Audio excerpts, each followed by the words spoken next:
things about you in advance. We know that you do a lot of stuff for the church, kind of in the background, except if you're out there Sunday morning, you can usually see you bringing in 15 parcels or something, but and a lot in the background besides. So we all certainly appreciate that. The other thing that I know, because I know more than most people on this call, is that you came from Pennsylvania. Yes. Let's start there.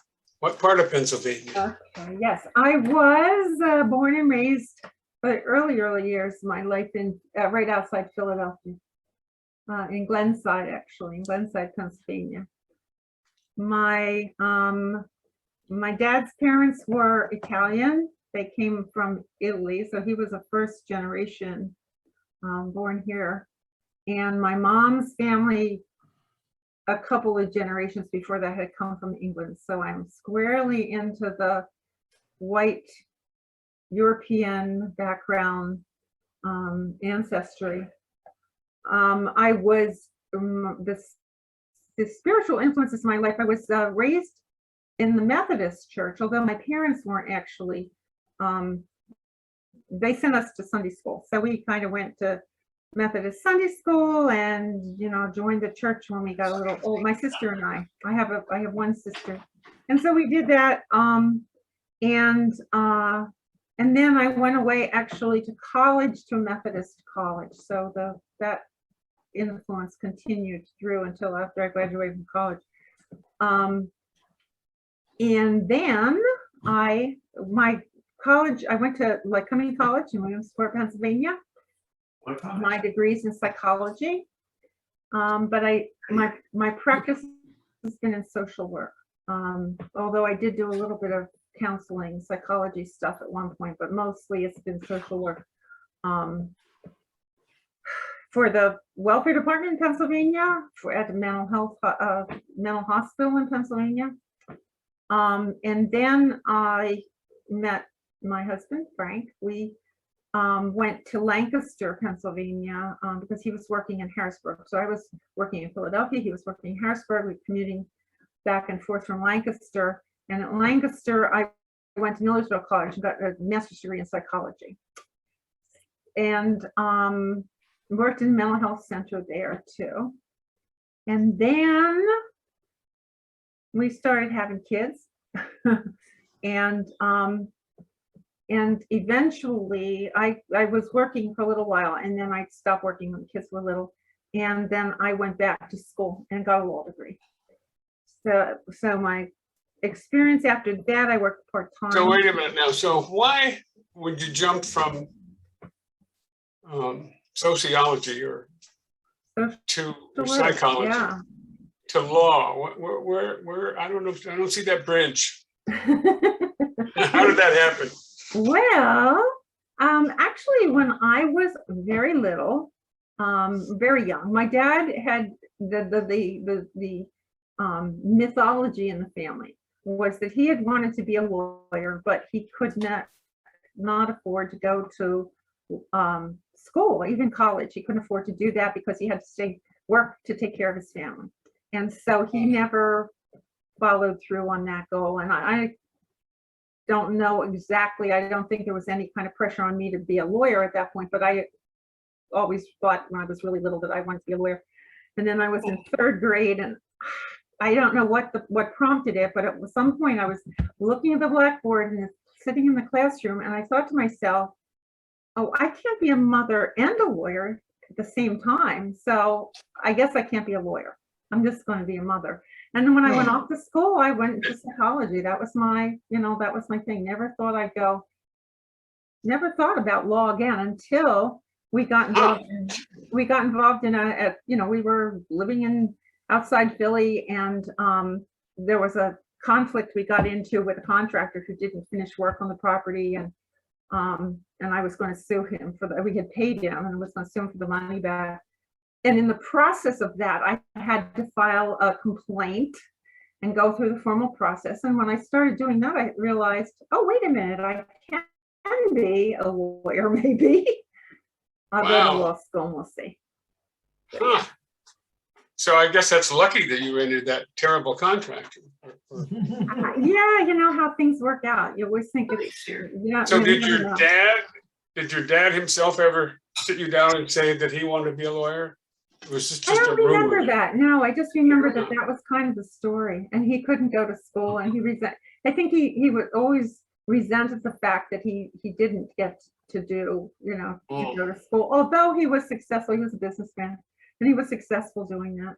My dad died when I was 16. Oh, really? Yeah, and so but it was always expected that I would go to college. I never questioned whether I would do that. So I went off to school, got my bachelor's degree. 10 years later, I got a master's degree. 10 years after that, I got my law degree. So I graduated from law school in 1993, which is why my email address is JOANESQ93. And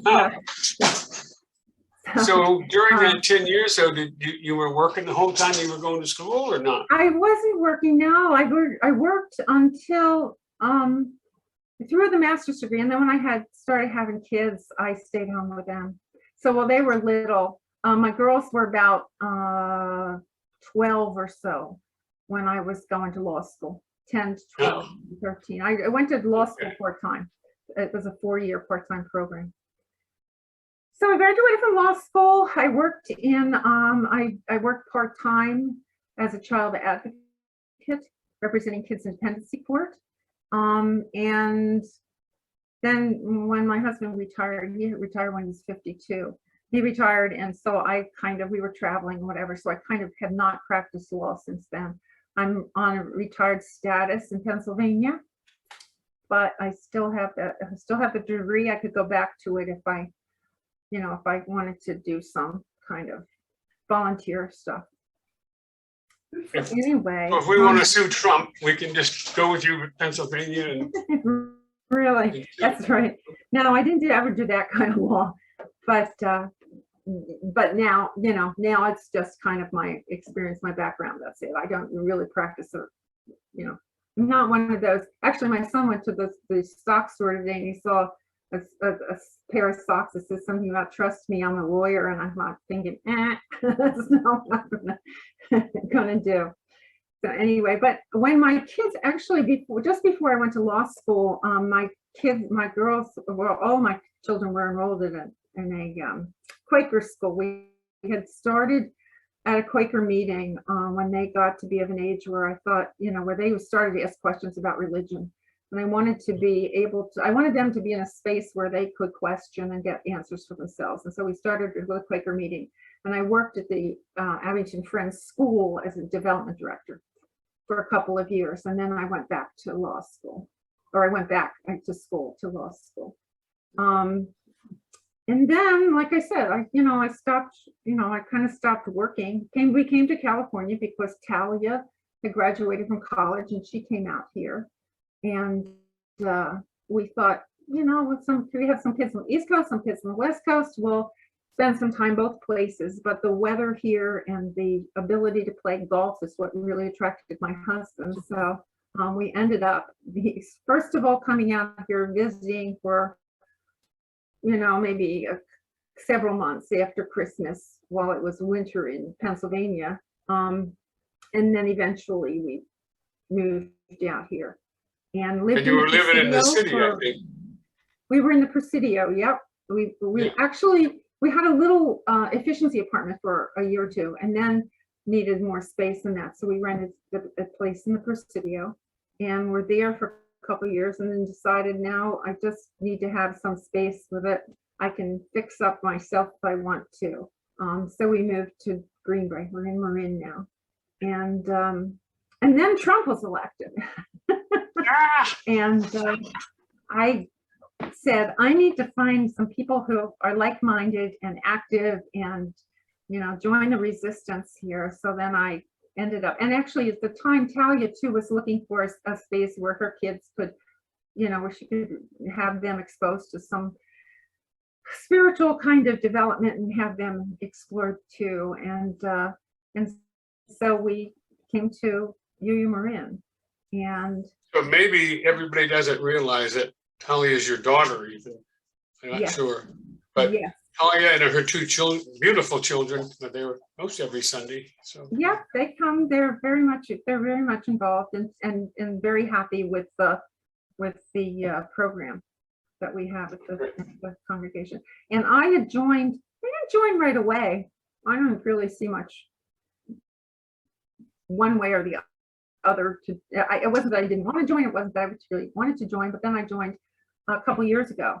Talia just joined now because she was going to be on the ballot for the search committee, and they said, "Oh, you're going to be on the search committee. You have to be a member." So she signed a book. oh, wow. So she just joined too.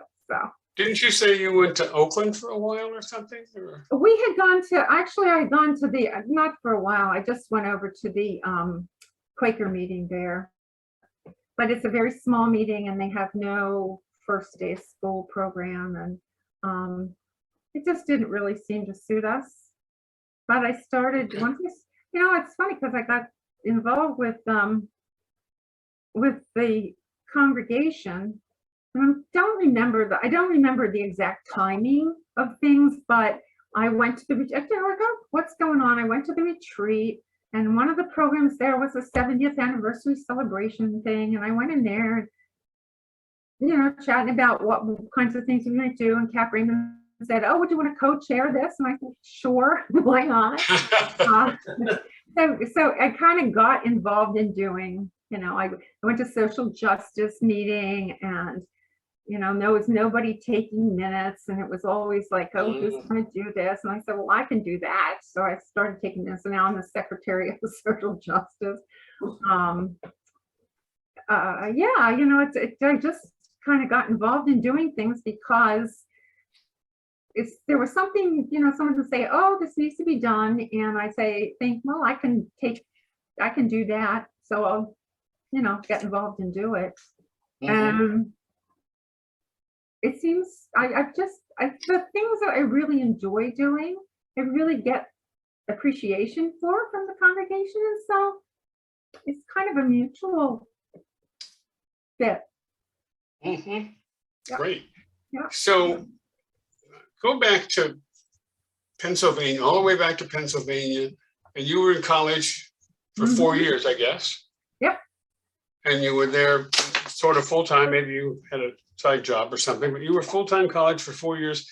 What in that time stands out to you? Was there one event or, course that you took, or a friend, or? No, the funny thing about college later, as my girls were Talia and her sister, were looking at colleges, I went back for some kind of, I don't know what it was, reunion thing, or they had some kind of dinner, and I took them with me, and they kept shaking their head. They kept saying, "Mom, you really went to school here? I can't believe you really went to school." Because it's a very small, it's just a very small school in the middle of, upstate Pennsylvania, and there's not much there. Pretty quiet. Williamsport, Pennsylvania is known as it's the Little League Hall of Fame. It's there. The Little League baseball is there every year. So that's the claim to fame. And yeah, there's this college. Didn't you say there was a lot of basketball in that area too? No. The college, actually, I guess there was. Didn't have much of a football. Yeah, I guess basketball was a big thing. Sports was it, but I didn't participate in that. I was involved with this Religious Life Council. I actually was secretary of that too. So there's kind of a theme running through here. But it's funny, Jim, you started off by saying, that I work behind the scenes, and actually that's kind of where I'm more comfortable. It's just kind of doing things that need to be done, and helping to involve other people. You and I were talking before the program started tonight about the whole idea of succession planning, and having to get other people to be taking over doing some of the things that some of us are really involved with.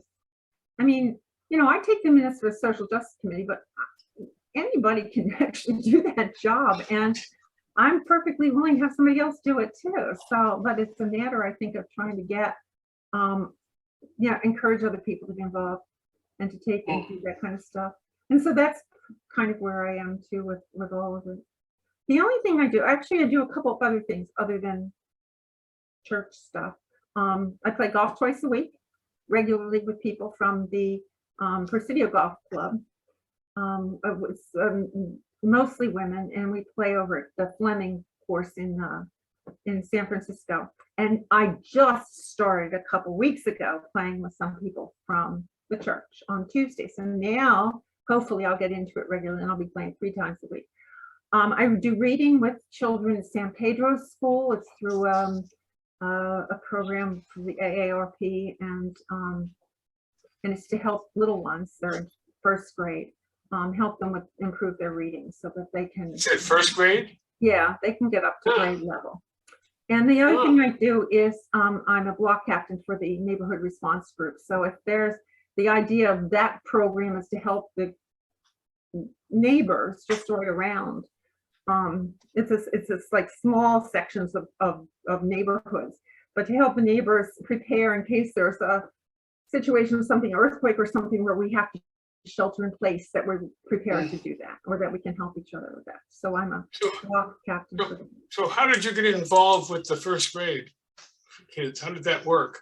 You know what? I really felt as though I was sitting around doing nothing that was actually meaningful. And my daughter, Talia, is a reading specialist. Readings, I think, is an important thing. And so actually, Ann Spatola was reading with kids at San Pedro. And so she said, and I knew her through social justice. And so she said, oh, maybe you should, apply for this program and read with kids. And so I followed through with that. Yeah. That sounds great. Yeah. It's really, the kids they're mostly Guatemalan. They're all Hispanic kids. But you read in English.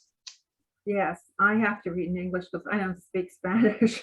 I mean, actually, the other day, one of them came with a reading book that was in Spanish, and I said I could try to read this to you, because the program is such that you go over some sight words with them and flashcards and that kind of thing for a little while, and then play some games or have them read, and then I, for the last couple minutes, 5 minutes or so of the session, I actually just read to them. And so he had this Spanish book, and I said, you're going to have to help me with this. My pronunciation's not that good, but I had to read. But they speak both languages. Wow. Yeah. So somebody asked in the chat about your children. You have 3 children? We have 4, actually. My husband has a daughter who was your audio broke up there a little bit. Say again. The audio broke up a little bit. Say again. We have 4, did you say? Yes, 4. Okay. My husband has a daughter who is 10 years older than our twins.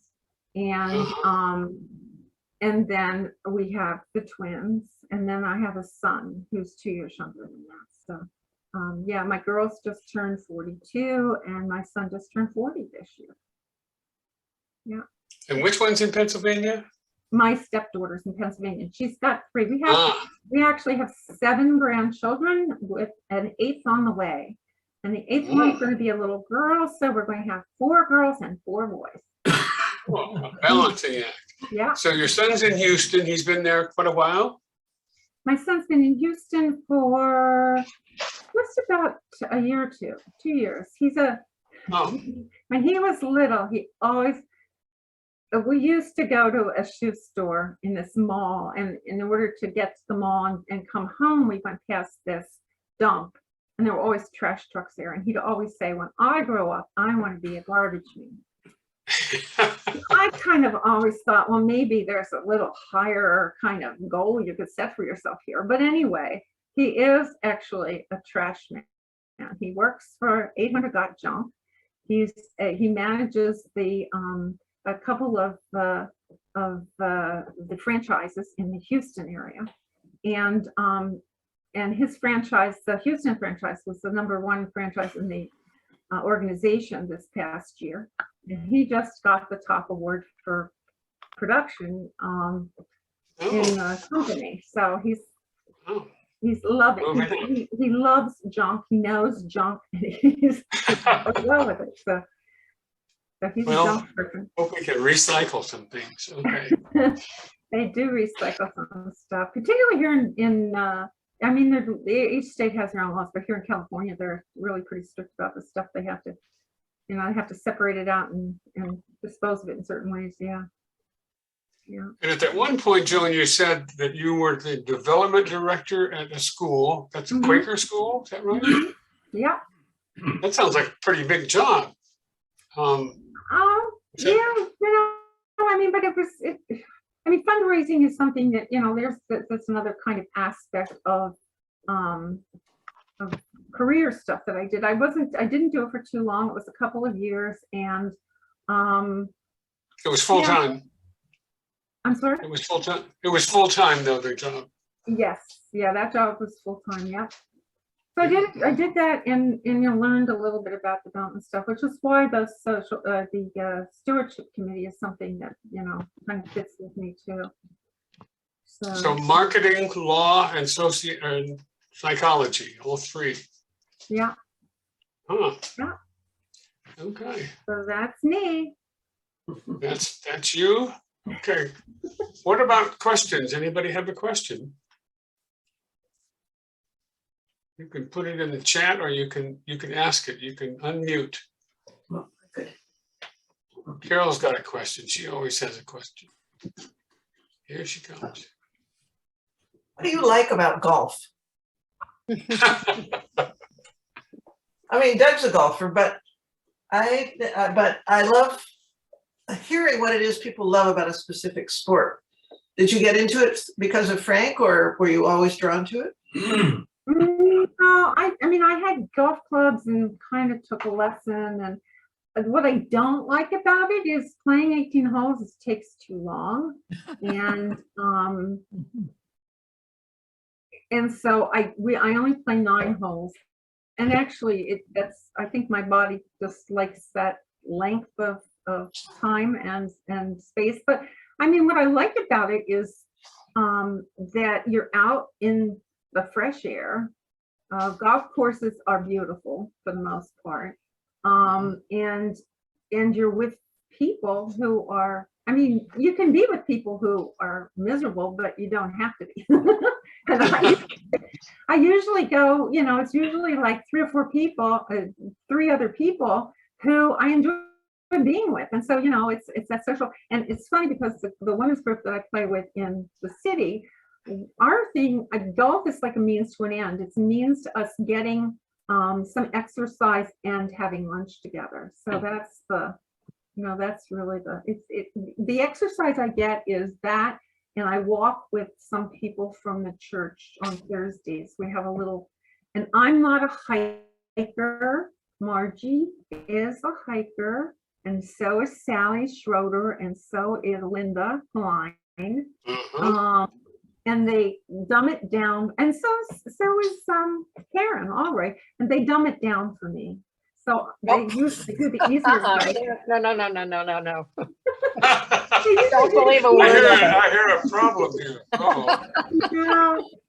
But anyway, but I have my, I will hike till I get tired and then I'll turn around and go back and wait for them. Or, it's like I say, it's an easier hike. And so I do that. So it's really an exercise and that kind of thing. And golfing, I just. So with the golfing, did any of your golf mates get angry when they don't, hit the ball in the right place and stuff? No, I don't play with men too often. Men are the ones that Men are the only ones that get angry. Okay. We actually play, it's really a purely social game for us. And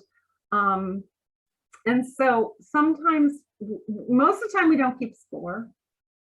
A lot of the women I play with don't even know how to keep score. But sometimes they'll play a tournament so that they can get an idea of what keeping score would be like and whatever. But then we play silly things like closest to the pin usually is when you hit off the tee and the ball goes onto the green and gets somewhere close to where the pin is. You measure the distance. The person that gets closest with that one shot gets some kind of prize. But when we do it, it's when you shoot the ball toward the hole and it doesn't go in, but it gets really close, the person that gets as closest without going in gets a point. So we just do silly stuff. And Okay, you kind of make up your own, okay, all right. just to encourage people to play. So, yeah. Joan, I'd be interested to hear how you entertained yourself, what you did, what games you played, where you played as a child. No, we just played in the neighborhood. I mean, you know, I lived in a, you know, so on the street with, this was a suburban little community, and we had some friends who lived catty corner or whatever, and we played together. You know, we played on the swing. What games did you play? No specific games. I mean, we jumped rope some, and it was mostly girls. I don't remember that there were too many boys in the neighborhood. And I don't remember any specific games that we played. I mean, we didn't climb trees or anything. Trees were too big. So I don't know, we maybe played with our dolls.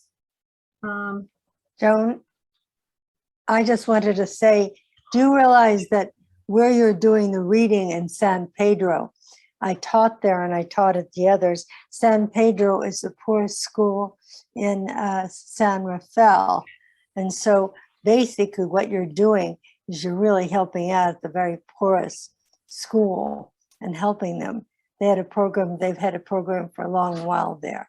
But that's a real gift that you're giving to these kids, because some of them would never go past third grade in Guatemala because they have to pay for it. So if you encourage them to read and bring books with pictures, I'm a reading specialist too. They'll love it. But I'm so glad you're working at that school. The kids there are unbelievably, they're so sweet. I love it. The school is a wonderful school. I mean, the classroom, the kids are well behaved. I mean, there's just. How many kids in your, in the class that you do? You know, they're about 26, I think, in the classroom. Wow. The classroom I'm in, but I only read for, it's about a 20-minute period. And I do it twice a week. I'm there for 1 hour, 2 days a week. And I read with 3 kids each day. So it's very little time in the whole thing, but it's individual time that they get, and everybody's very appreciative of it. So They love it. They love it. And that you are also providing, if you think about making social action, you're bringing new leaders up by going and I might want to do that these too. kids too. It's really a good program. The Experience Corps program, I think it's a pretty good one. And the problem with the kids I read with the program, the Experience Corps program is as a prescribed kind of thing, and they have these books that you use and you do with kids. But the kids that I'm reading with don't actually come up to the level of being able to do that kind of reading with them. So the teacher that I work with has games and whatever that she plays with the kids to help them with this language skills. And so for the most part, I have one child that I do the Experience Corps program with, but the other ones I do the things and the sight words with them and that kind of thing. So If you take picture books, they love them too. well, I do read. I have some, because like I said, Talia's a reading specialist, so she has a lot of books to read to the kids that are beautiful because it's poetry and lovely illustrations, and so I really like doing that too. Because the books. So Joan, a little different question. Who were you in high school?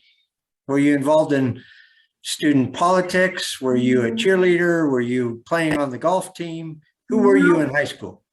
I was first of all, I rode the bus to school and home. So once when I went to school, I was there, and then I went home and I wasn't back to that again. I was, kind of by myself, because we lived again in the country, but not really. I mean, there were houses kind of nearby, but there were no people that I really, or kids, peers that I really associated with too much then.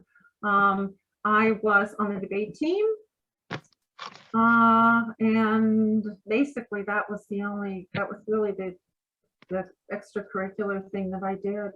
What was your favorite class? Yeah, how'd you get to law? And what was your favorite single class? Hmm. I don't know. I'm not sure. I'll History. tell you what my least favorite one was, but Okay. I did not do well in Latin at all. And Oh. the teacher, he'd always call on me to translate the sections where they had large parts of it at the bottom of the page with an asterisk where it translated it for you. So I could read that part of it. But no, I did terribly in Latin. But I don't know. I mean, I guess I like the debate thing because I did. Okay, Gretchen, you had a question. You want to just say it? Unmute yourself there. So I know you have a connection with, excuse me, with SPAR. Can you say what your connection is with SPAR? I think that's how it's pronounced, right? Oh yeah, I forgot to write that down. Yeah, Jamie Spar, the Spar Center. I forget who it was. But we had someone come to the congregation from the Trans Heartline, and this is a The what? program that Trans Heartline is a program that provides a sheltered recovery stays for people who have had gender corrective or gender conforming surgery. And so one of the things they wanted was for church. There were a number of churches and synagogues, whatever in the area, that provide meals for the people who are staying there. And what you do is you're supposed to do 3 meals for however many people were in the house for a week. And again, it was one of those things I thought, well, I can cook 3 meals. I mean, that's not a big deal. So I started doing that. And actually, Craig Cohen is joining now and Carol Kerr is joining me. But since they joined me, there hasn't been anybody in the house the weeks we're assigned to. But the idea is that we provide food for these people so that they can heal. And they have the person who's had the surgery has a caretaker with them. So there's, if there's anybody in the house, a few people, mostly there could be 6 in the house. Yeah. Okay. Joan, I'm curious about your psychology degree. Did Mhm. you think about going into clinical psychology, or did you just want to be able to understand people? I don't know that well, the backstory to that part was my mom was manic depressive. Ooh, what happened? They actually, it kind of unstable. My dad worked and my mom was there with us. And so I think from the time I was little, I was expected to be a caregiver. And so psychology was I guess social work would have been the same kind of tact to, capitalize on those skills that I had kind of developed out of my life. But I don't know that I had a specific, it's not like I went into it with the idea of, okay, I'm going to become a psychologist and counsel and that kind of stuff. I did do that kind of thing for a while because my husband's work was in, he did drug and alcohol rehab work. And so it connected with an organization that he was involved with, and I did some counseling that way. But most of even the law degree is a lot of social work stuff with it. So that was it. And I think it was mainly like where I could get a job. When I got out of college, the state system was there, and it had opening in the welfare department, and so I was doing that. But you've spent a lot of time dealing with people who were in need, which is, Yeah. yeah, Mhm. very. I'm mostly arranging services for them. Mhm. So that, making connections to welfare services or food services or, that kind of thing. I worked for a crisis center in Lancaster for a little while. And so that was that was people calling in and saying, oh, I thought whatever. And kind of quick counseling stuff there. That wasn't long-term connections with any. with any Wasn't that client. difficult? Wasn't that difficult as hell? Or did you find it, I don't know, invigorating? Again, I would say it was kind of the thing, like, I think, well, I can do this, It's like, so it's like, yeah, I mean, I felt as though it was something that, when I did my legal work, I was representing children in defense courts where there was accusations of abuse and neglect. So, again, that could be a very difficult area to practice in, but, I just felt that I had something to offer there. And so I could, maybe make a difference. I mean, you never know whether what you're doing is actually, or how it's going to impact people. But I mean, there's a need, and so I felt like, I could maybe do something to fill that need. So sounds like it's Joan, I can do this, Smith. Well, I can't do anything, and there's some things I don't want to do. So, Okay, one last question. Anybody? Well, I I'll do think a we can comment. name Joan. Joan What? Se puede Smith. Hi, Joan, hi,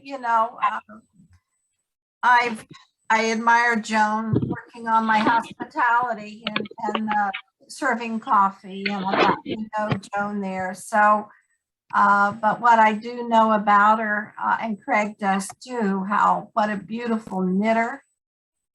She is, Oh, she's not given that very wonderful skill that, in the gifts of giving and knitting, she's where we contribute to the refugees, and but her knitting is amazing. You even maybe where you got that skill from, because I'm jealous. I remember when I was little, my father's mother had knitting needles that would, they weren't like now, the knitting needles you have are rigid, but hers, when you start to knit, of course, you're pulling the stitches tighter and I would knit, and the needles would curve, and it was hard to get one needle through the other until so, but when I was little, I don't know how old I was. I didn't actually start knitting anything that looked decent until I was in middle school, but when I was younger, I tried it. I was always interested in trying to do it. I don't have too much time to knit it right now, though. I was doing that for a while after the retreat where I joined the 70th anniversary party committee. But Joan, back and forth, I can get that. I have one question for you about your mom. What eventually happened to her? Did she die at this point, or? Yeah, my mom committed suicide when she was 49. She didn't want to get old, and she thought she was old. Yeah, okay. Yeah.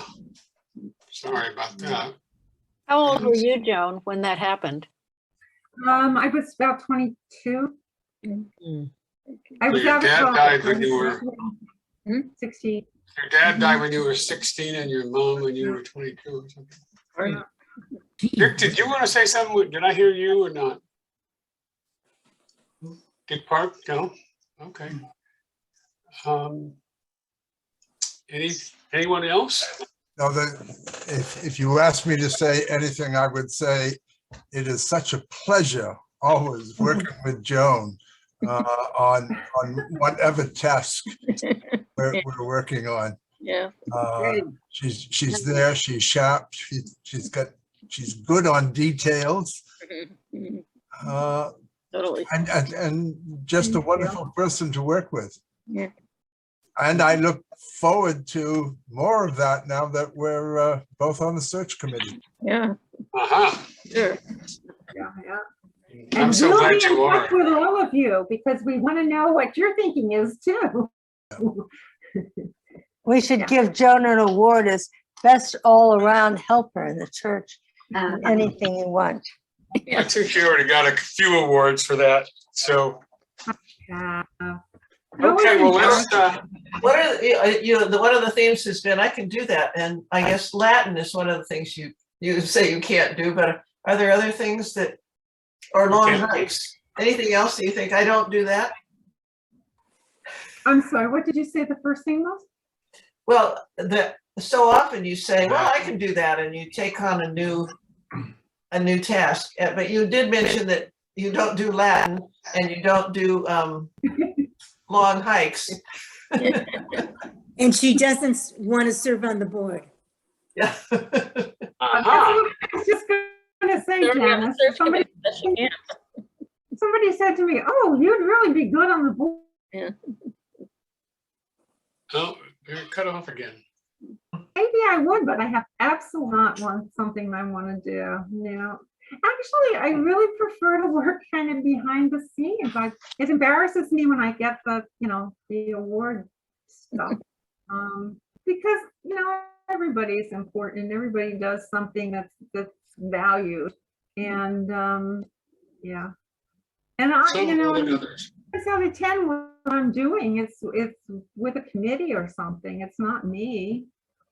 It's partly me, but it's a group of people that are responsible. So, Well, I always appreciate the way you seem quite calm about feeding a zillion different people.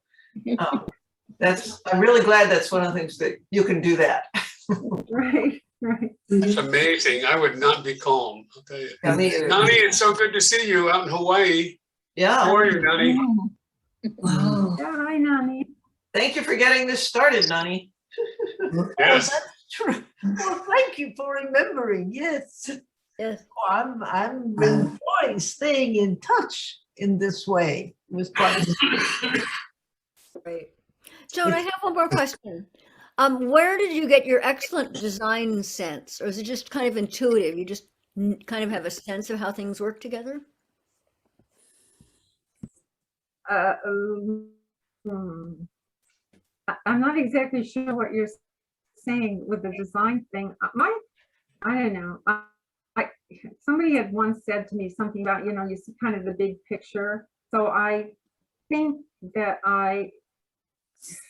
when I approach something, I really kind of look at it from lots of different perspectives. From what are the implications of all of this? So, But did you learn that in high school or in law school or in between? Or I think I had to do it because my mom was crazy. I had to figure it out. I just had to have a sense of what was going to work where. Yeah. Well, that's profound. Okay, well, it's 20 past 8. So we're going to wrap it up unless somebody has one more. No? We've talked about a variety of serious things, but playing golf with Joan is, we play for the fun of it. Yeah. It is I just fun. want to Doesn't say, get I really mad, huh? admire your compassion, Joan. You're a hard worker Yeah. and you're willing to do so many things.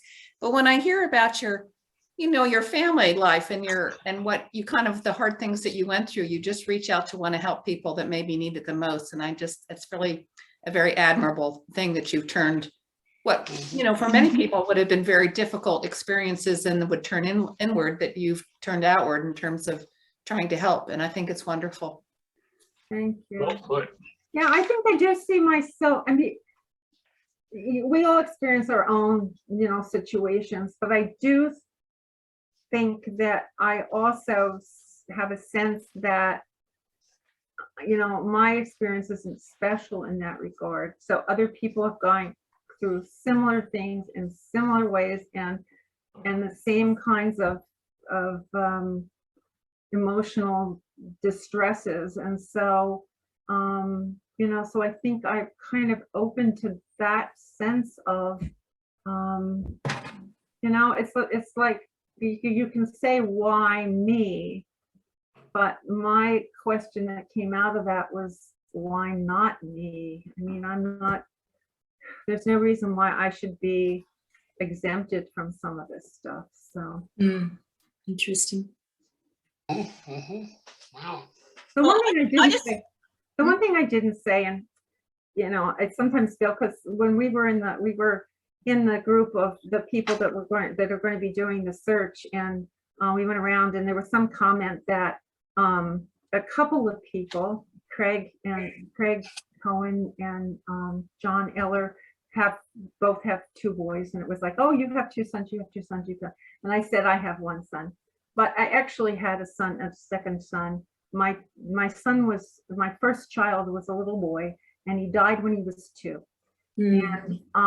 And so I don't, you know, it's like I don't necessarily lead with that, but I felt badly after I said I have 1 son. I thought, oh, I kind of denied the first one, who was, like I said, he was 2. So that was a long time ago, that he died. But that's another experience that I had, that I remember sitting in a group. We went to a self-help group, Compassionate Friends, and I remember sitting there, and this woman came in, and she was a bereaved mother, and she said, my son was 50 years old. He was a doctor. He died, and her comment was, he had his whole life ahead of him. And I realized I felt that way about my 2-year-old. But here's another mother who feels the same way about a 50-year-old. And so the connection there, again, it was like, I realized that everybody has their stories, has their hardships, has their traumas. Mine aren't unique. Well, I just want to say Okay. one of the amazing things about Joan is that she does things with depth. You know, when we were working on the 70th anniversary, she went back and looked at all the historical records of the church. Definitely. And really then tried to pull it together and did those wonderful charts about each of the decades, and picked out the key things. I mean, that should be really, really helpful when you're doing the search, to have that depth of knowledge of what God, and that curiosity, and of course also her wonderful warm heart and creativity. So she's a wonderful gift to us all. Cheers. Indeed. Thank you. Okay, well, we're going to wrap it up for tonight then. Thanks, Joan, very Thank much. you. Thanks, So everybody. glad Oh, I trapped you. Sharing. Yeah.